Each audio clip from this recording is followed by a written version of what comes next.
پاک صلی اللہ علیہ وسلم فرمایا نہیں عمر اس طرح نہیں بات بنتی، اپنی جان سے بھی زیادہ جو مجھے عزیز نہ رکھے یہ ایمان نہیں کامل ہوتا۔ تو پھر عمر فاروق رضی اللہ تعالیٰ نے اسی وقت کہہ دیا کہ اللہ کے رسول صلی اللہ علیہ وسلم میں اپنی جان سے بھی زیادہ آپ کو عزیز رکھتا ہوں۔ نبی پاک صلی اللہ علیہ وسلم فرمایا الآن یا عمر، عمر اب ایمان کا تقاضا پورا ہوا ہے۔ تو اللہ تعالیٰ ان لوگوں کے طرز عمل پر تبصرہ فرما رہا ہے جو پیچھے رہ گئے۔ کیوں پیچھے رہ گئے؟ چاہیے نہیں تھا ان کو کہ پیچھے رہتے، چاہے بہانہ بنا کے رہے، چاہے بغیر بہانہ بنا کے رہے۔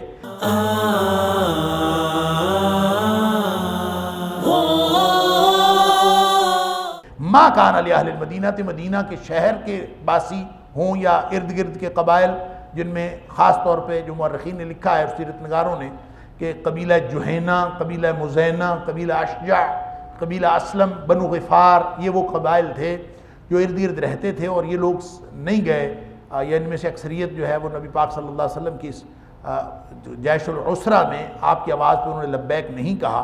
ان کے لیے کہا جا رہا ہے کہ ان لوگوں نے اپنی جانوں کو ترجیح دی نبی پاک صلی اللہ علیہ وسلم کی ذات اقدس پر۔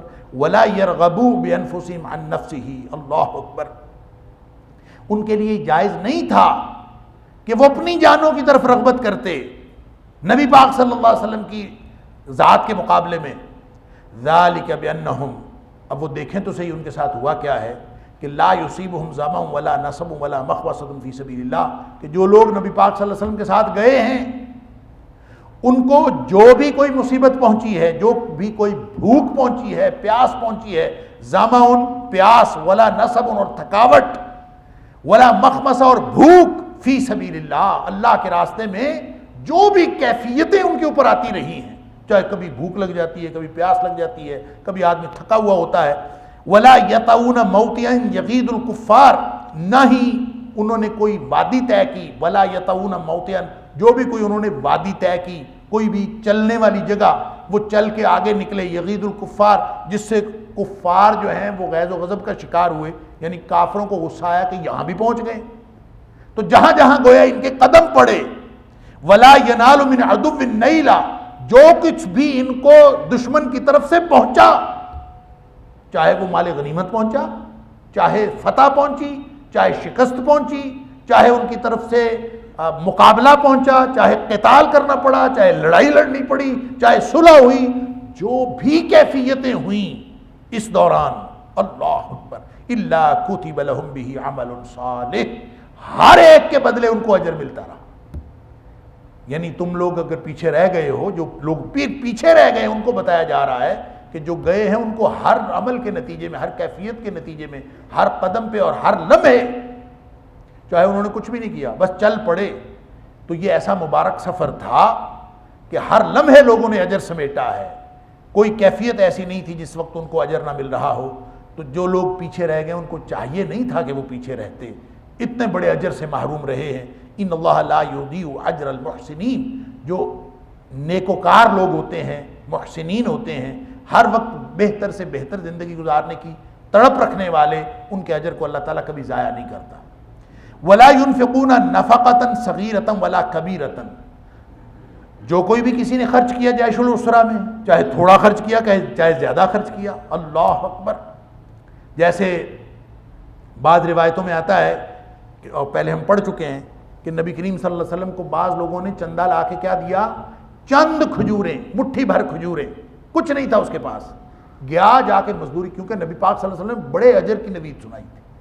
تو جن کے پاس کچھ بھی نہیں تھا، اس قدر مسلمان جو تھے وہ پرجوش تھے اس جیش العسرہ میں حصہ ڈالنے کے لیے، کہ جس کے پاس کچھ بھی نہیں تھا وہ گیا، ساری رات مزدوری کی، مزدوری کر کے چند کھجوریں اس کو ملی، اور وہ چند کھجوریں لا کے اس نے مٹھی بھر کھجوریں نبی کریم صلی اللہ علیہ وسلم کو چندے کے طور پر دے دی۔ نبی پاک صلی اللہ علیہ وسلم نے وہ جو ڈھیر پڑا ہوا تھا، جو لوگوں نے چیزیں اکٹھی کی تھیں، تو نبی کریم صلی اللہ علیہ وسلم نے کھجوریں لے لیں، آپ نے خوشی سے وہ کھجوریں ان پورے ڈھیر کے اوپر پھیلا دی، کہ تاکہ یہ جو شخص لے کے آیا ہے یہ خوش ہو جائے کہ میری کھجوریں بھی اللہ تعالیٰ نے قبول فرما لی، سبحان اللہ۔ اس پر جو ہے وہ منافقین اعتراض بھی کرتے رہے، ہرزہ سرائی بھی کرتے رہے، مذاق بھی اڑاتے رہے، تمہاری اس کھجوروں سے کیا ہو جائے گا، اس سے روم فتح ہو جائے گا۔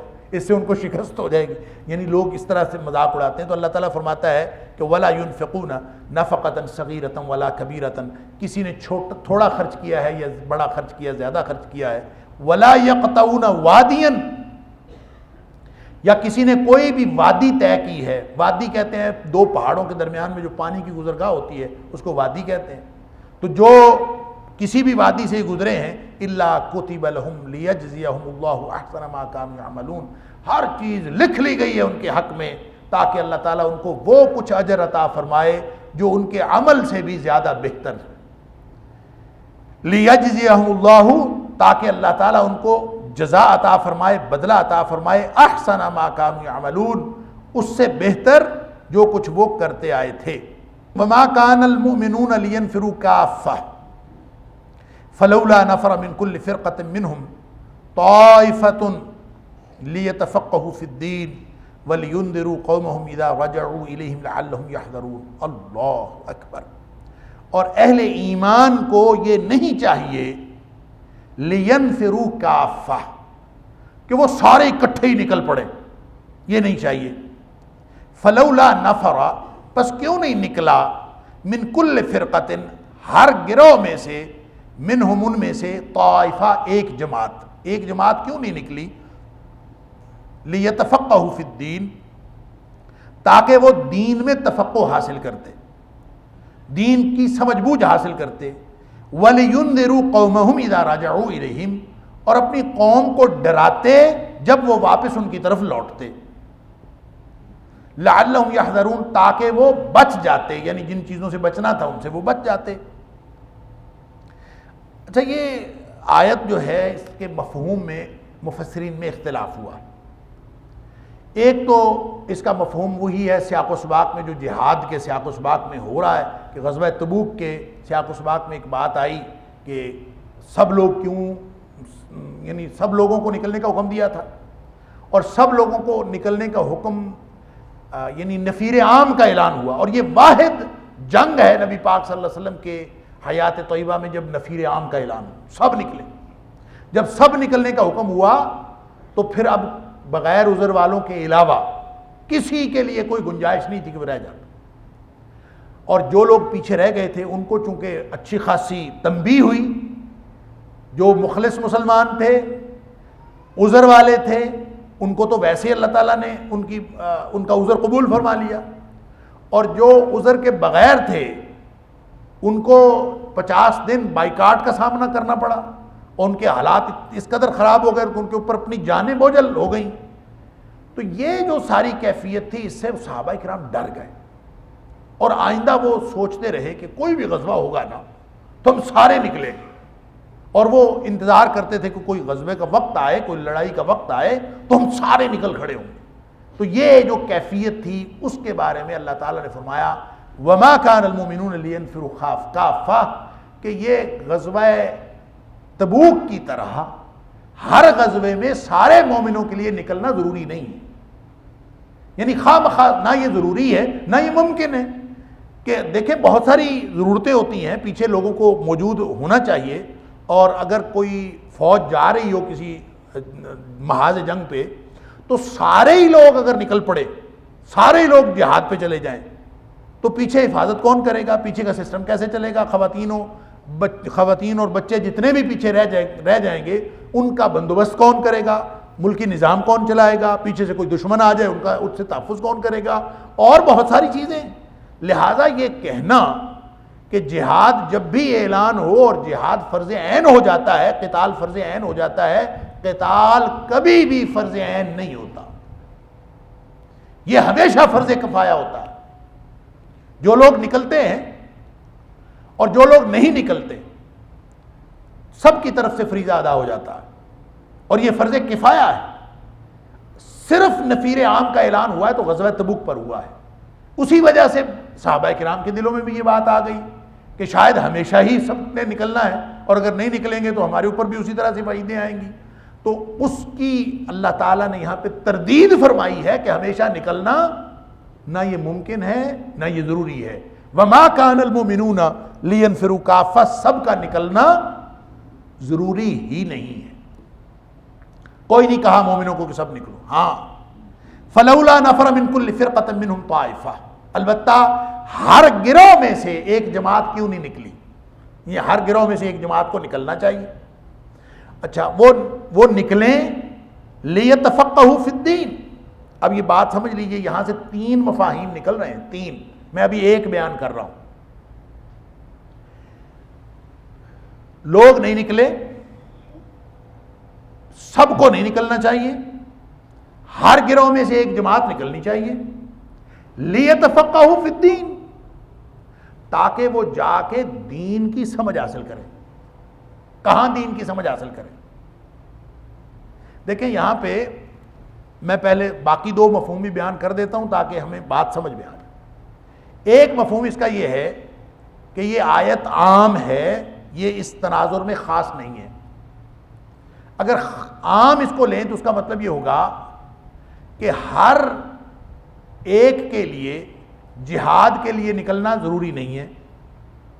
کچھ لوگوں کو دین کی سمجھ حاصل کرنے کے لیے پیچھے بیٹھ رہنا چاہیے. کچھ لوگ بیٹھیں، وہ دین کا علم حاصل کریں اور دین کا علم حاصل کر کے پھر اپنی قوم کی طرف واپس لوٹیں. گویا اس کا تعلق جہاد کے ساتھ نہیں ہے، اس کا تعلق ہے علم حاصل کرنے کے ساتھ. یہ علم کی فضیلت میں آئی ہے کہ کچھ لوگ نکلیں، وہ جا کے علم حاصل کریں اور علم حاصل کر کے واپس آ کے اپنی قوم کی طرف جب واپس آئیں تو آ کے اپنی قوم کو ڈرائیں کہ ان کے لیے کیا کیا احکام ہیں، تو سارے احکام آ کے ان کو بتائیں تاکہ وہ اللہ کی ناراضگی کے کاموں سے بچے رہیں. ایک مفہوم تو اس کا یہ ہو گیا کہ اس کا تعلق جہاد کے ساتھ ہے ہی نہیں. گویا یہ علم کی فضیلت میں ہے کہ آپ یہاں ہر جماعت میں سے، ہر گروہ میں سے کوئی نہ کوئی علم حاصل کرنے کے لیے اسپیشلائزڈ نالج اس سے مراد ہے. ہر شخص کے لیے اسپیشلائزیشن کرنا دین کی وہ ضروری نہیں ہے. سارے مومنوں کو یہ نہیں کہا جا رہا کہ سب نکل کے مدرسوں میں پڑھیں، بس ہر گروہ میں سے کوئی نہ کوئی چھوٹی جماعت ایسی ضرور ہونی چاہیے. یہ طائفہ چھوٹی جماعت کو کہتے ہیں، فرقہ بڑی جماعت کو کہتے ہیں. تو بڑی جماعت میں سے چھوٹی جماعت ضرور ہونی چاہیے. یہ چھوٹی کتنی؟ طائفہ، چھوٹے سے چھوٹی جماعت کو بھی طائفہ کہہ دیتے ہیں، حتیٰ کہ ایک آدمی کو بھی طائفہ کہہ دیتے ہیں. ایک فرد کے اوپر بھی طائفہ کا لفظ استعمال ہو جاتا. گویا ہر گروہ میں سے کوئی نہ کوئی ایسا شخص ہونا چاہیے جو علم کی اسپیشلائزیشن کرے، دین کو سمجھ کے آئے، اور اس کو ضرور نکلنا چاہیے. کس کے لیے نکلنا چاہیے؟ دین کا علم حاصل کرنے کے لیے نکلنا چاہیے. فلولا نفر من کل فرقۃ منہم طائفہ، کیوں نہیں نکلتا ہر گروہ میں سے کوئی نہ کوئی لیتفقہوا فی الدین، تاکہ وہ جا کے دین کی سمجھ حاصل کریں. لہذا ایک تو کمپلسری نالج ہے، لازمی تعلیم ہے دین کی، نماز کیسے پڑھنی ہے، روزہ کیسے رکھنا ہے، زکوٰۃ کیسے ادا کرنی ہے، زندگی کیسے گزارنی ہے. جو زندگی گزارنے کے جملہ مسائل ہیں ان کا پتہ ہونا ہر مسلمان کے لیے فرض ہے. لہذا اتنا دین کا علم حاصل کرنا وہ فرض عین ہے، ہر شخص پر فرض ہے، اس سے کوئی مفر نہیں. البتہ دین کی اسپیشلائزیشن حاصل کرنا، دین کی تفقہ کے لیے بڑی بڑی کتابیں پڑھنا، پورا علم حاصل کرنا اور درک حاصل کرنا دین میں، یہ پورے تمام لوگوں کے لیے ضروری نہیں ہے، لیکن ہر جماعت میں سے کسی نہ کسی کے لیے علم حاصل کرنا ضروری ہے. اسی لیے مفسرین نے کہا ہے کہ ہر خاندان میں سے کچھ نہ کچھ لوگ دین کی آخری حد تک لازماً تعلیم حاصل کریں، پھر یہ خاندان دین پر قائم رہ سکتے ہیں، وگرنہ نہیں رہ سکتے. اسی طرح ہر جماعت کے اندر علم کی، تربیت کی کوئی ایسی کلاس ہونی چاہیے کہ وہ لوگ دین میں تفقہ حاصل کر کے باقی لوگوں کو سمجھاتے رہیں کہ دین اصل میں کیا ہوتا ہے. یہ ایک سسٹم ہونا چاہیے. یا یوں کہہ لیجئے کہ ہر گھر میں سے ایک فرد لازماً دین کا اسپیشلائزڈ نالج رکھنے والا ہونا چاہیے.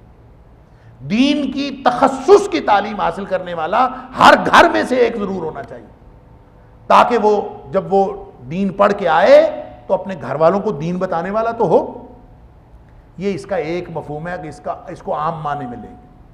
اور خاص معنوں میں جب لیں گے تو وہ جو صحابہ کرام کے دل میں آئی تھی بات، یعنی اب دوسرا مفہوم بیان کرنے لگا ہوں کہ صحابہ کرام کے دل میں جو بات آئی تھی کہ سب نکلا کریں، ان کو کہا جا رہا ہے کہ یعنی اس نکلنے سے مراد پہلی صورت میں جو ابھی میں نے بیان کی، اس صورت میں نکلنے سے مراد دین کا علم حاصل کرنے کے لیے نکلنا ہوگا عام مفہوم لینے سے، لیکن جب ہم خاص مفہوم لیں گے تو اس سے مراد جہاد کے لیے نکلنا ہے۔ یعنی اللہ نے یہ کب کہا ہے کہ سارے ہی مومن جہاد کے لیے نکل پڑے، لیکن ایک جماعت ضرور نکلے۔ جب ایک جماعت نکلے باقی لوگ بیٹھ کے دین کا علم حاصل کریں، یہ دوسرا مفہوم بیان کر رہا ہوں۔ دوسرے لوگ علم دین کا حاصل کریں، یہ لوگ جب جائیں جہاد سے جب واپس آئیں ان کی طرف لوٹیں، اذا رجعوا الیہم، جب وہ واپس آئیں ان کی طرف تو یہ دین پڑے ہوئے لوگ ہوں، ان کو مسئلے بتانے کے لیے، ان کو مسائل کا حل بتانے کے لیے اور مختلف طرح سے رہنمائی فراہم کرنے کے لیے یہ لوگ دین پڑھ کے بیٹھے ہوئے ہوں۔ لہٰذا کچھ لوگ جہاد کے لیے نکلیں، باقی لوگ تعلیم و تعلم کا بندوبست کریں، یہ دوسرا معنی اس کا ہوگا۔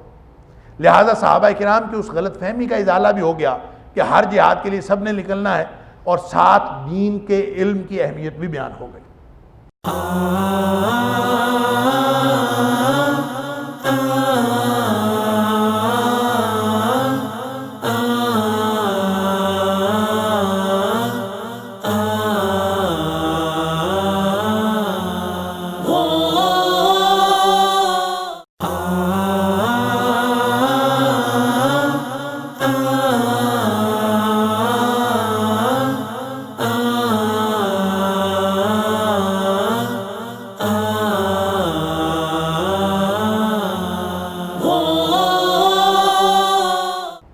اب آئیں تیسرے مفہوم کی طرف، پھر بات سمجھ آئے گی۔ میں نے اصل میں شروع کر دیا تھا تیسرے سے، اس لیے میں نے کہا کہ شاید ہماری سمجھ میں بات نہ آئے۔ اب یہ دو مفاہیم جو ہر شخص نے، تقریباً ہر مفسر نے یہ دونوں مفاہیم لکھے، ایک عمومی تناظر میں، ایک خاص تناظر میں، لیکن اس کا ایک تیسرا مفہوم بھی بنتا۔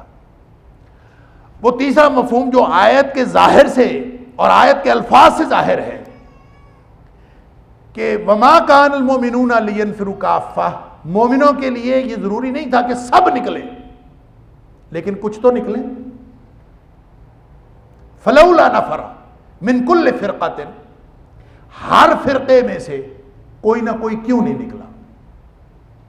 اب دیکھیں دین کا علم یہاں ذکر نہیں ہو رہا، جہاد ہی کی بات ہو رہی ہے، بات سمجھیں۔ سب نکلنا ضروری نہیں تھا، لیکن کچھ نہ کچھ نکلنا ضروری تھا، ہر گروہ میں سے کسی نہ کسی کا نکلنا ضروری تھا۔ فلولا نفر من کل فرقۃ منہم طائفہ، ہر میں سے، ہر گروہ میں سے ایک جماعت کیوں نہیں نکلی؟ لیتفقہوا فی الدین، اگر وہ جہاد کے لیے نکلتے تو وہ صرف جہاد نہ کرتے بلکہ ساتھ دین کا تفقہ بھی حاصل کرتے، دین کی سمجھ بھی حاصل کرتے۔ گویا دین کی سمجھ اور دین کا علم کا حصول اور جہاد یہ دو الگ الگ چیزیں نہیں ہیں۔ پہلی دونوں صورتوں میں، پہلے دونوں مفاہیم کی صورت میں یہ دو الگ الگ چیزیں تھیں۔ عمومی مفہوم لیں تو اس کا مطلب یہ تھا کہ لوگ مدارس میں جائیں، تعلیم و تعلم کا بندوبست کریں، اور مختلف یعنی علم کی فرضیت اور علم کی اہمیت کی بات ہے۔ دوسرے میں یہ ہے کہ کچھ لوگ جہاد میں جائیں، کچھ لوگ علم حاصل کریں۔ اب یہ تیسرا مفہوم یہ ہے کہ اس میں علم کی بات الگ سے نہیں ہے، علم دین کی تفقہ اور جہاد ایک ہی چیز کے دو نام ہیں۔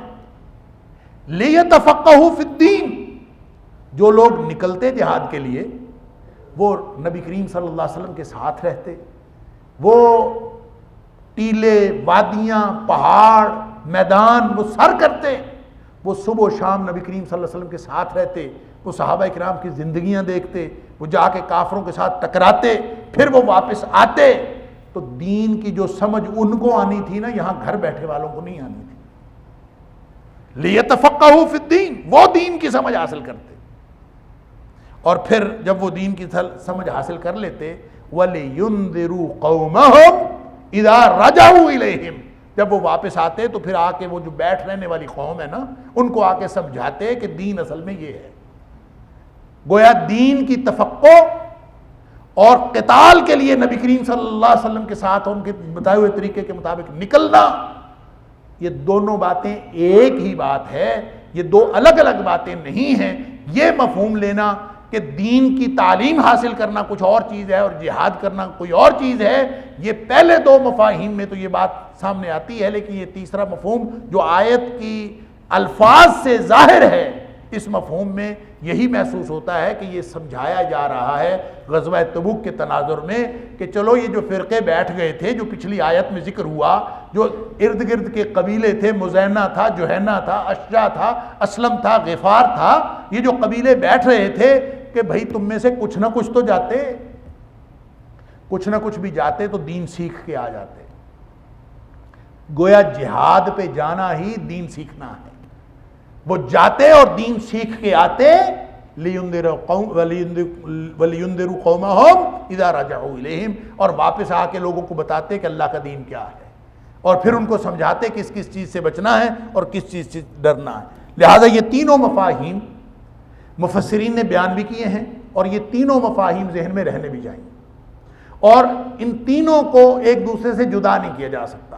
نہ جہاد کی فرضیت سے یا قتال کی فرضیت سے یا اس کی اہمیت کی وجہ سے علم کی اہمیت کو گھٹایا جا سکتا، اور نہ ہی علم کی اہمیت کی وجہ سے جہاد کی اہمیت کو گھٹایا جا سکتا ہے، اور نہ ہی یہ کہا جا سکتا ہے کہ علم دین اور جہاد و قتال دو الگ الگ چیزیں ہیں۔ یہ تینوں باتیں، تینوں مفاہیم بیک وقت درست ہو سکتے ہیں۔ لہذا یہ بڑی ہی بنیادی اور اصولی آیت ہے اہل ایمان کی اور مسلمانوں کی جو اجتماعی زندگی ہے اس میں امپلیمنٹ کرنے کے لیے۔ تو جیسے میں نے عرض کیا کہ ہر گھر کے اندر ایک فرد ایسا ہونا چاہیے جو دین کا علم حاصل کرے اور اس کو پورا اسپیشلائزڈ نالج آخری حد تک اس نے علم حاصل کیا ہوا ہو، اور ہر گھر میں ہر اولاد میں والدین کو چاہیے کہ ایک بندے کو، ایک بچے کو اس بات کے لیے مخصوص کرے، اور پھر اسی طرح جماعتوں کو چاہیے جو مختلف تنظیمیں بنی ہوئی ہیں ان کو چاہیے کہ کچھ افراد کو جو باصلاحیت افراد ہیں ان کو اس کام کے لیے جو علم دین کے لیے اور تفقہ فی الدین کے لیے مخصوص ہوں وہ یہ کام کریں تاکہ وہ فکری رہنمائی مہیا کرتے رہیں۔ اور تیسری بات پھر یہ ہوگی کہ اگر کوئی موقع آئے تو تمام لوگ جو ہیں وہ ایک ہی کام پہ نہ جت جائیں، بلکہ جیسے عربی میں کہتے ہیں لکل فن رجال، ہر آدمی ہر کام کے لیے نہیں ہوتا۔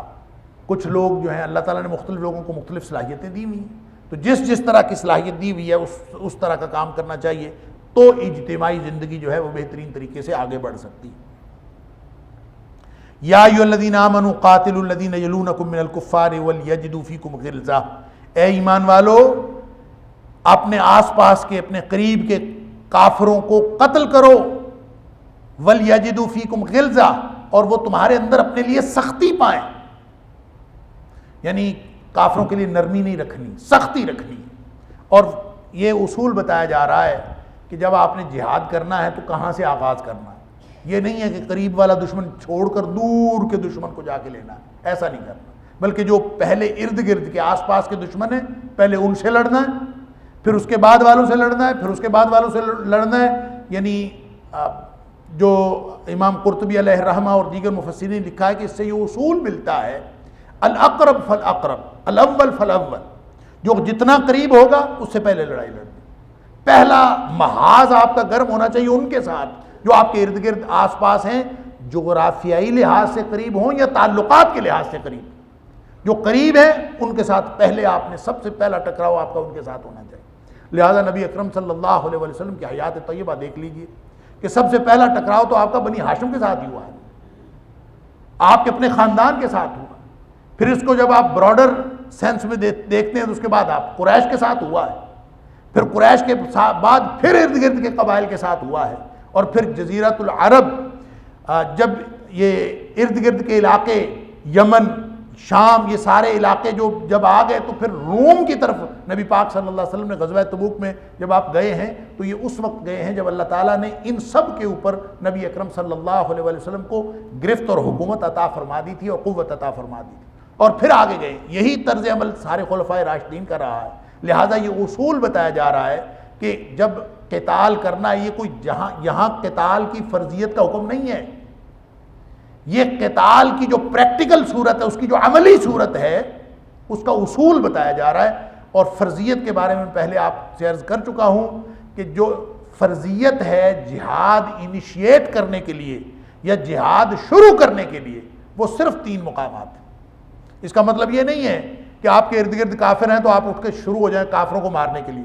آپ کے گھر کے ارد گرد کافر رہتے ہیں، کدھر کافر رہتا ہے کدھر رہتا ہے، آپ اٹھیں اور شروع ہو جائیں. اس کا یہ مطلب نہیں ہے، کیونکہ یہ فرضیت کی آیت نہیں ہے، یہ اصول کی آیت، یہ اصول بتا رہی. فرضیت کے صرف 3 مقامات ہیں قرآن حکیم کے اندر.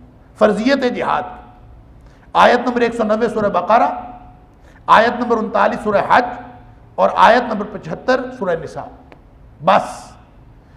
اور وہ 3 ہی صورتیں کیا؟ وَقَاتِلُوا فِي سَبِيلِ اللَّهِ الَّذِينَ يُقَاتِلُونَكُمْ، جو تم سے لڑے تم بھی لڑو. کوئی انویڈر ہو، کوئی حملہ آور ہو، اس سے لڑنا فرض ہے. یہ فرضیت ہو جاتی. اُذِنَ لِلَّذِينَ يُقَاتَلُونَ بِأَنَّهُمْ ظُلِمُوا، تمہارے اوپر کوئی ظلم کر رہا ہے، اٹھ کے کھڑے ہو جاؤ اس کے خلاف. تیسری صورت یہ ہے کہ نہ تمہارے اوپر کوئی ظلم کر رہا ہے، نہ تمہارے خلاف کوئی لڑ رہا ہے، بلکہ قریبی بستی پر ظلم کر رہا ہے. وَمَا لَكُمْ لَا تُقَاتِلُونَ فِي سَبِيلِ اللَّهِ وَالْمُسْتَضْعَفِينَ مِنَ الرِّجَالِ وَالنِّسَاءِ وَالْوِلْدَانِ الَّذِينَ يَقُولُونَ رَبَّنَا أَخْرِجْنَا مِنْ هَٰذِهِ الْقَرْيَةِ الظَّالِمِ أَهْلُهَا، کہ قریبی بستی پر ظلم ہو رہا ہو تو پھر بھی آپ کے اوپر جہاد فرض ہو جائے. یہ 3 فرضیت کی صورتیں، اور تینوں صورتوں کو اگر آپ تجزیہ کریں تو شروع انہوں نے کی ہے، ہم نے نہیں کی. قرآن اس کو کہتا ہے، یعنی انہوں نے وہ لڑے تو آپ ان سے لڑو، وہ ظلم کریں آپ ان کے خلاف اٹھو، وہ قریبی بستی پر ظلم کریں آپ ان کے خلاف اٹھو. تو تینوں صورتوں میں شروع تو انہوں نے کی ہے نا. اور قرآن اس کی وضاحت کرتا ہے وَهُمْ بَدَؤُوكُمْ أَوَّلَ مَرَّةٍ، ابتدا تو انہوں نے کی ہے. لہذا مسلمان خواہ کافر کو دیکھ کر کے اس کے ارد گرد بیٹھا ہوا ہے تو بس لڑنا شروع کر دے، یہ اصول نہیں ہے. یہ اصول اس صورت میں ہے جب فرضیت کے اصولوں کے مطابق جہاد اور قتال فرض ہو چکا ہو، تو پھر اس کا اصول یہ ہوگا کہ یہ نہیں کرنا کہ پہلے آپ اگلے دشمن کے خلاف چلے جائیں اور یہاں والے کو چھوڑ دیں. نہیں، پھر آپ نے دشمن کا تعین بھی کرنا ہے، اور جو قریب ہوگا الاول فالاول والاقرب فالاقرب. پھر اصول یہ ہوگا جو پہلے قریبی دشمن ہے پہلے اس کا قلع کما کیا جائے گا اور پھر آگے جایا جائے گا. تو قاتل الذین یلونکم من الکفار، جو ارد گرد آپ کے کفار ہیں پہلے ان کے ساتھ آپ نپٹیں. ولیجدوا فیکم غلظہ، اور آپ کے اندر ان کے لیے سختی، نرمی نہیں ہونی چاہیے. اس سے مراد بھی حربی کافر ہے. حربی کافروں کے خلاف ہر وقت نفرت دل میں رہنی چاہیے، سختی دل میں رہنی چاہیے، رویہ ترش ہونا چاہیے. لیکن یہ حربی کافروں کے لیے، ہر کافر کے لیے نہیں. اگر آپ کا پڑوسی ہے کافر، چاہے وہ ہندو ہے، سکھ ہے، یہودی ہے، عیسائی ہے، اور وہ اسلامی ریاست کا باج گزار ہے، اس کو ٹیکس بھی دیتا ہے، ذمہ ہے، تو آپ اس کے ساتھ اچھے تعلقات بھی رکھ سکتے ہیں. قرآن نے سورہ ممتحنہ کے اندر یہ 2 الگ الگ کیٹیگریز پہلے بتا دی ہیں کہ اللہ نے کب منع کیا. لا ینہاکم اللہ عن الذین لم یقاتلوکم فی الدین، جو غیر حربی ہیں ان کے بارے میں اللہ نے کب منع کیا ہے. ان تبروہم وتقسطوا الیہم، کہ تم ان کے ساتھ اچھا سلوک کرو اور اچھا بیہیو کرو اور ان کے ساتھ انصاف کا معاملہ کرو. اللہ نے کب منع کیا؟ ان اللہ یحب المقسطین. منع جن سے کیا ہے نا وہ ہیں جو لڑنے والے ہیں، جو حربی ہیں، جو تمہارے خلاف کسی نہ کسی سازش کا حصہ ہے. ان کے بارے میں یہ جو غلظہ ہے یہ بھی انہی کے بارے میں ہے. یہ سختی حربی کافروں کے بارے میں ہے. وگرنہ جو دوسرے کافر ہیں، آپ کے گھر کافر مہمان آ جائے تو نبی کریم صلی اللہ علیہ وسلم کو اسوہ کیا ہے؟ آپ نے کافروں کی بھی، کافر مہمانوں کی بھی عزت کی ہے. نبی پاک صلی اللہ علیہ وسلم نے ان کی بھی خدمت کی ہے. لہذا وہ کافر جو غیر حربی ہیں ان کے لیے ہر وقت سختی اور نفرت نہیں لے کے پھرنا. سختی اور نفرت ان کے لیے ہے وہ کافر جو حربی ہیں اور جن کے خلاف لڑائی جاری ہے، ان کے ساتھ کبھی نرمی کا معاملہ نہیں کرنا. اگر ان کے ساتھ نرمی کی گفتگو کرنی ہے، پیار محبت کی گفتگو کرنی ہے، تو اس کا مطلب یہ ہے یہ تو حق یا اہل ایمان کا ہے یا پھر اہل ایمان کے بعد ذمیوں کا ہے. وہ غیر مسلم جو مسلم ریاست کے اندر شہری بن کر رہنا چاہتے ہیں وہ رہیں، ان کے ساتھ ہمیں کوئی سروکار نہیں، وہ اچھے شہری بن کے رہیں، ہم ان سے اچھا ورکنگ ریلیشن شپ قائم کرنا چاہتے ہیں، قرآن اس کی اجازت دیتا ہے، اس کی کوئی مسئلہ نہیں۔ لیکن وہ لوگ جو مسلمانوں کے خلاف سازشیں بھی کریں اور کفر ایک جماعت بن کے، ایک گروہ بن کے، ایک فوج بن کے مسلمانوں کے خلاف لڑے بھی، اور پھر یہ بھی توقع رکھیں کہ مسلمان جو ہیں وہ اچھا سلوک بھی کریں، تو یہ ایمان کے منافی ہے۔ مسلمانوں کو تو اللہ تعالیٰ نے جو اصول دیا ہے، اشداء علی الکفار رحماء بینہم، یہ حق مسلمانوں کا ہے کہ ہم ان کے لیے جھک پڑے، اذلۃ علی المؤمنین، مومنوں کے لیے تو آپ جھک جائیں، چھوٹو نکو بن جائیں، کوئی حرج نہیں، لیکن کافروں کے لیے اعزہ، ان کے اوپر پورے غلبے کے ساتھ، پوری سختی کے ساتھ، پوری شدت کے ساتھ۔ تو یہ دو رویے اصل میں، یہ اتار چڑھاؤ رویوں کا ہوتا رہنا چاہیے، اس بنیاد پر کہ آپ کے مقابل میں کون ہے، جس کے ساتھ آپ گفتگو کر رہے ہیں وہ کون ہے۔ اگر وہ آپ کا اپنا ہے تو آپ کا رویہ بڑا نرم ہونا چاہیے، جھک پڑے۔ اگر وہ کافر ہے اور حربی کافر ہے تو سینہ تان کے بات کرنی چاہیے، یہ نہیں ہونا چاہیے۔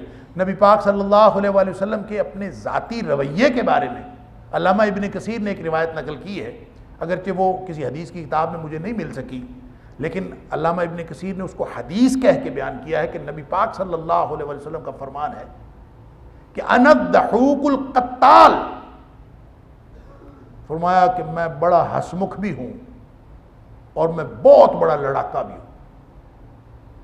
یعنی یہ ایک ہی جگہ دو صفتیں نبی پاک سے، انا الضحوک القتال، ہسمکھ بھی ہوں اور بہت بڑا لڑاکا بھی ہوں۔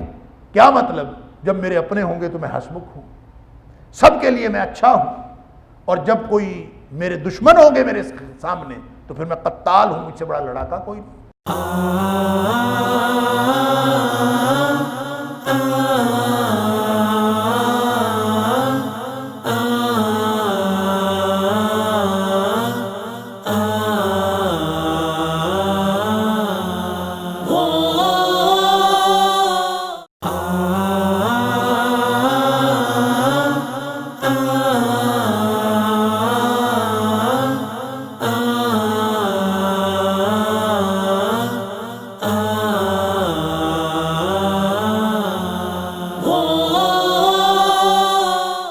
ظاہر سی بات ہے کہ جب حربی سامنے آئیں تو ان کے لیے ایک خاص رویہ اللہ کے رسول صلی اللہ علیہ وآلہ وسلم نے رکھا، اور وہی رویہ اہل ایمان کو اللہ کا قرآن سجیسٹ کر رہا ہے کہ وَلْيَجِدُوا فِيكُمْ غِلْظَةً، کافر تمہارے خلاف لڑنے والے اور سازشیں کرنے والے ہوں، اور پھر تمہاری طرف سے ان کے لیے کوئی نرمی کی بات جا رہی ہو، پیار محبت کی بات جا رہی ہو، تو یہ درست نہیں ہے۔ غلظہ، سخت الفاظ، ترش الفاظ، نفرت کے الفاظ، اس لیے کہ جو لڑتا ہے اس کے ساتھ کوئی محبت نہیں، البتہ جو نہیں لڑتا اس کے ساتھ ساری باتیں ٹھیک ہیں۔ وَاعْلَمُوا أَنَّ اللَّهَ مَعَ الْمُتَّقِينَ، اور یاد رکھو کہ اللہ تعالیٰ ان لوگوں کے ساتھ ہوتا ہے جو تقوی کی بنیاد پر زندگی گزارتے ہیں، یعنی اللہ کی ناراضگی سے بچتے ہوئے اور اللہ کی رضامندی حاصل کرتے ہوئے جو زندگی گزارتے ہیں، اللہ ان کے ساتھ ہوتا ہے۔ گویا مسلمانوں کو یہ بتایا جا رہا ہے کہ تم اگر اس بنیاد پر اپنی پالیسی بناؤ نا کہ تم ان کے ساتھ اچھا سلوک کرو گے تو وہ بھی تمہارے ساتھ اچھا سلوک کریں گے، ہو سکتا ہے ہماری جنگ میں کوئی نرمی ہو جائے، ہمارے معاملات کچھ سدھر جائیں، تو یہ خام خیالی ہے، یہ خود فریبی ہے۔ اس سے بڑی غلط خارجہ پالیسی ہو نہیں سکتی کہ کوئی شخص دشمن کے بارے میں اچھا گمان رکھے۔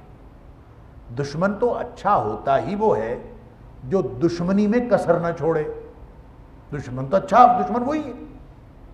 تو وہ شخص جو اپنے آپ کو اس خود فریبی میں مبتلا کر دے کہ میرا دشمن میرے بارے میں اچھا سوچ لے، میں اس کے ساتھ نرمی کروں اور مجھ سے میرے ساتھ اچھا سلوک کرے گا، جو اس خود فریبی میں مبتلا ہو، اس سے بڑی ناکام خارجہ پالیسی نہیں ہو سکتی۔ وَاعْلَمُوا أَنَّ اللَّهَ مَعَ الْمُتَّقِينَ، اگر تم تقوی کی بنیاد پر زندگی گزارنے والے ہو گئے نا تو اللہ تمہارے ساتھ ہوگا۔ گویا مسلمانوں کی پالیسی اللہ کی معیت کے ساتھ کامیاب ہوتی ہے، خود فریبی سے کامیاب نہیں ہوتی۔ مسلمان کوئی اس طرح کی پالیسی بنائے، اور خارجہ پالیسی میں پہلے بات ہو چکی کہ خارجہ پالیسی کے جتنے اصول ہیں ان میں سب سے بڑا اصول شناخت ہے، اور قرآن بتاتا ہے کہ دشمن اور دوست کی پہچان کر کے، شناخت کر کے پھر سمجھو کہ کس کے ساتھ میں نے کیا سلوک کرنا۔ کیسے پتہ چلے گا کون دشمن کون دوست؟ اس کا بھی قرآن نے سادہ سا اصول دے دی، ان تمسسکم حسنہ تسؤہم۔ سادہ سا اصول ہے کہ اگر تمہیں کوئی اچھائی پہنچے تو جس کو تکلیف ہوتی ہے وہ تمہارا دشمن ہے، تمہاری خوشحالی پر جس کو تکلیف ہے تمہارا دشمن ہے۔ اس بنیاد پر خارجہ پالیسی بناؤ۔ اللہ اکبر۔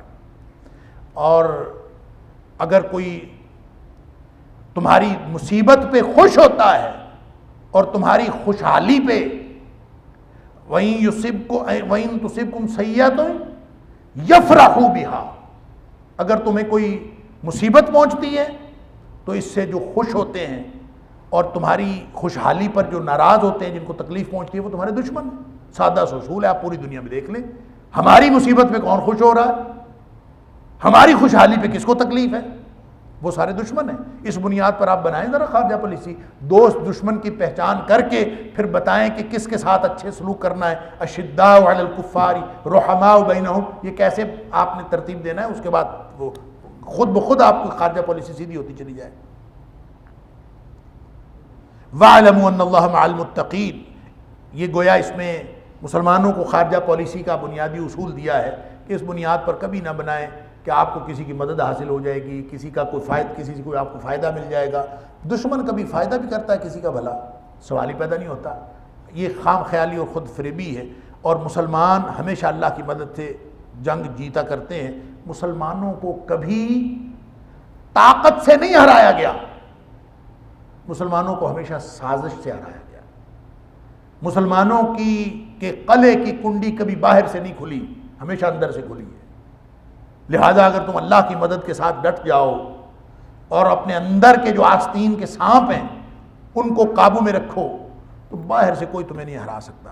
وَإِذَا مَا أُنزِلَتْ سُورَةٌ فَمِنْهُمْ، چونکہ بات منافقوں کی چل رہی ہے، پیچھے میں نے عرض کیا تھا منافقین کے کردار کی بات آ رہی ہے، لہذا اب پھر ایک دفعہ ان کا ذکر یہاں پہ گویا اختتامی بیان آ رہا ہے۔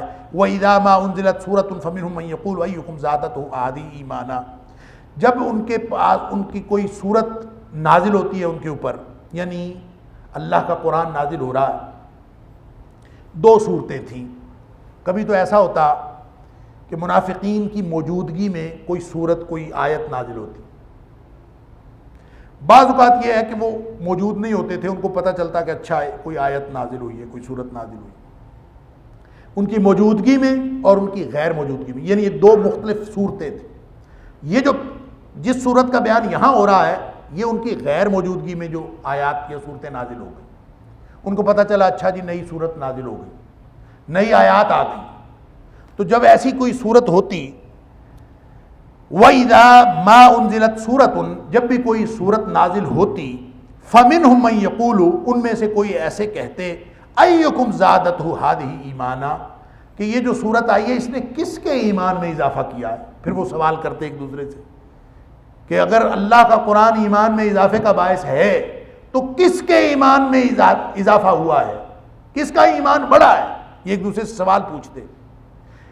اللہ فرماتا ہے فَأَمَّا الَّذِينَ آمَنُوا فَزَادَتْهُمْ إِيمَانًا وَهُمْ يَسْتَبْشِرُونَ، جن لوگوں کے دلوں میں پہلے سے ایمان موجود ہے، جو اللہ کے نازل کردہ قرآن پر ایمان رکھتے ہیں، جو اس پورے ڈسپلن پر ایمان رکھتے ہیں، ان کے ایمان کے اندر واقعتاً اضافہ ہوتا ہے۔ بے ایمانوں کو اضافہ نہیں نہ ہوتا، ایمان والوں کو تو اضافہ ہوتا ہے ہمیشہ، جن کے پاس ایمان ہے ان کے تو اضافہ ہوتا ہے۔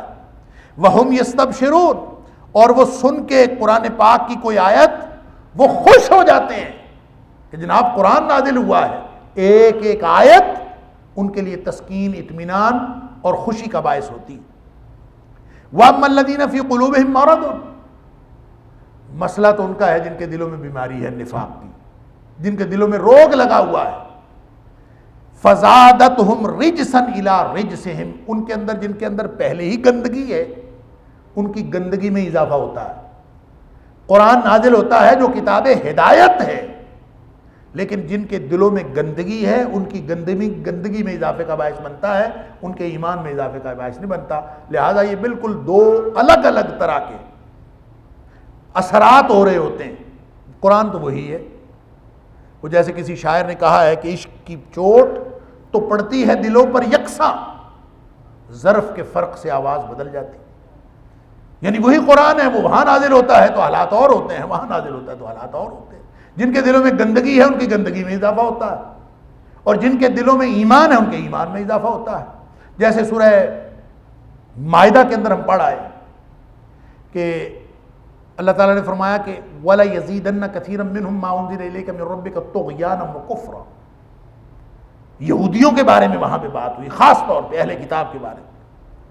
وَلَا يَزِيدَنَّ كَثِيرًا مِّنْهُمْ مَا أُنزِلَ إِلَيْكَ مِن رَّبِّكَ طُغْيَانًا وَكُفْرًا۔ یہ دو دفعہ اللہ کریم نے یہ فقرہ ارشاد فرمایا، آیت نمبر 64 میں بھی اور آیت نمبر 68 میں بھی۔ وَلَا يَزِيدَنَّ لازماً اضافہ کرتا ہے، ما كثيرا منهم، ان میں سے اکثریت کو، ما انزل الیک من ربک، اے حبیب صلی اللہ علیہ وسلم آپ کی طرف، جو آپ کے رب کی طرف سے نازل ہو رہا ہے، یہ ان کی اکثریت میں لازماً اضافہ کرتا ہے۔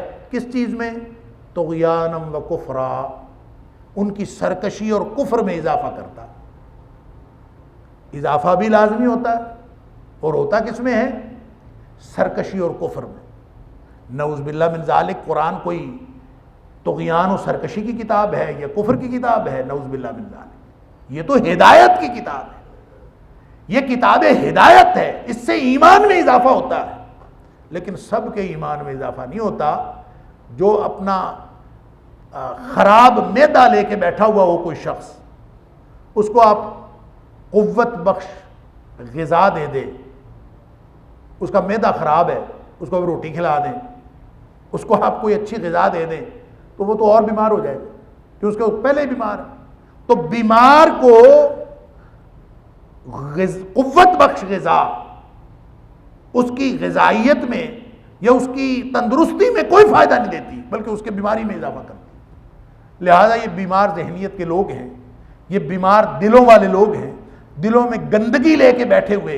اللہ اکبر، جیسے قرآن کہتا ہے وَنُنَزِّلُ مِنَ الْقُرْآنِ مَا هُوَ شِفَاءٌ وَرَحْمَةٌ لِّلْمُؤْمِنِينَ۔ اہل ایمان کے لیے تو یہ پھاہا ہے، یہ رحمت ہے، یہ شفا ہے جو قرآن نازل ہوتا ہے۔ لیکن وَلَا يَزِيدُ الظَّالِمِينَ إِلَّا خَسَارًا، جو ظالم ہیں ان کو سوائے خسارے کے اور کچھ نہیں دیتا قرآن۔